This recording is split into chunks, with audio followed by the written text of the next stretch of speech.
Superfast बातम्या आपल्या मोबाईलवर पाहण्यासाठी SP न्यूजला सबस्क्राइब करा आणि बेल आयकॉनवर क्लिक करून नोटिफिकेशन्स मिळवा।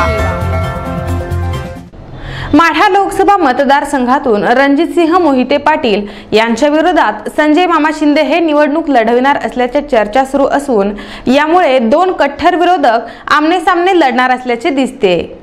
राष्ट्रवादी काँग्रेसच्या वाट्याला आलेल्या माढा लोकसभा मतदारसंघातील तिढा अद्याप कायम आहे। या मतदारसंघातून पक्षाध्यक्ष शरद पवार यांनी माघार घेतल्यानंतर राष्ट्रवादी काँग्रेसचा उमेदवार कोण असेल याकडे सर्वांचे लक्ष लागले आहे। मोहिते कुटुंबातील उमेदवार द्यावा तर त्यांना पक्षांतर्गत विरोध होतो, दुसरा उमेदवार द्यावा तर त्याला मोहिते कुटुंबाचा विरोध अपेक्षित आहे, अशा राजकीय पेचात पवार अडकलेले आहेत। दुसरीकडे रणजितसिंह मोहिते पाटील यांनी मुख्यमंत्र्यांचे निकटवर्तीय जलसंपदा मंत्री गिरीश महाजन यांची भेट घेऊन पवारांना सूचक इशारा दिला आहे, तर जिल्हा परिषदेचे अध्यक्ष संजय मामा शिंदे यांनीही मुख्यमंत्री देवेंद्र फडणवीस यांची भेट घेऊन माढ्यातून भाजपची उमेदवारी करण्यासाठी जोरदार फिल्डिंग लावली आहे। सध्या हा मतदारसंघ राज्यातील सर्वाधिक चर्चेचा ठरलेला आहे। जिल्हा परिषद अध्यक्ष संजय शिंदे व आमदार प्रशांत परिचारक यांच्या गटाने मोहिते पाटील कुटुंबियांना अडचणीत आणण्याची एकही संधी सोडलेली नाही। आता देखील लोकसभेसाठी या कुटुंबातील सदस्याला याच गटाचा सर्वाधिक विरोध आहे।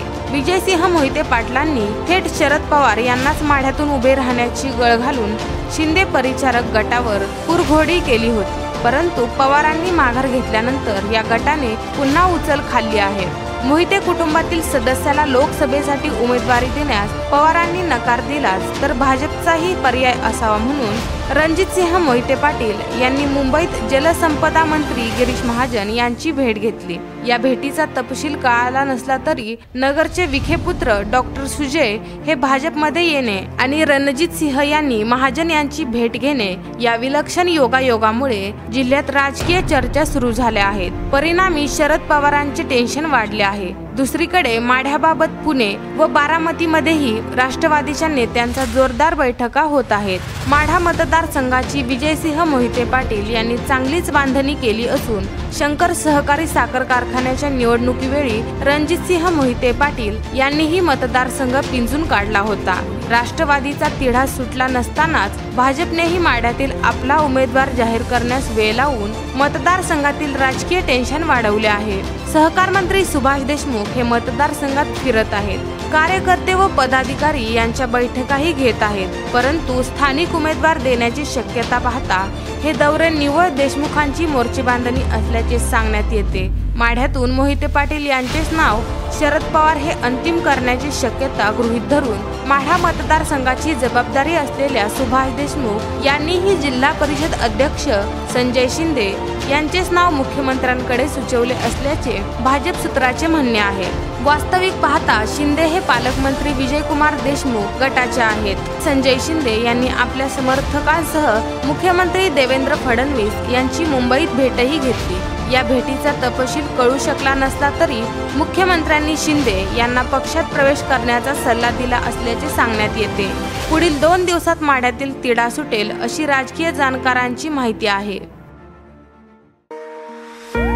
महालक्ष्मी फर्निचर इंडस्ट्रीज लग्नासाठी लागणाऱ्या सर्व प्रकारच्या फर्निचरचे भव्य शोरूम। फर्निचर, भांडी व इलेक्ट्रॉनिक्स वस्तू सर्व काही एकाच छताखाली। आमच्याकडे नीलकमल, समृद्धी, पॉलिसेट कंपनीचे सर्व फर्निचर सुलभ हप्त्यांवर घेण्यासाठी बजाज फायनान्सची सोय। कर्लॉन कंपनीच्या गादीचे अधिकृत डिस्ट्रीब्युटर तसेच आमच्याकडे बेडरूम सेट, गार्डन सेट, झोपाळे, sofa set, dining table, teapoy, सागवानी देवघर, लोखंडी कपाट, लाकडी कपाटही मिळतील। सोफा सेट बनवण्याचा स्वतःचा कारखाना असल्याने आपल्या घरातील साईज प्रमाणे सोफा बनवून मिळतील। 1,21,000चा संसार सेट फक्त 1,05,000मध्ये व 85,000चा सेट फक्त 75,000मध्ये खरेदी करा। तसेच खरेदी केलेले सर्व फर्निचरची घरपोच सुविधा, सर्व प्रकारच्या उत्तम क्वालिटीचे फर्निचर मिळण्याचे एकमेव ठिकाण म्हणजे महालक्ष्मी फर्निचर इंडस्ट्रीज। आमचा पत्ता Mahalakshmi furniture industries, link road, Pandharpur.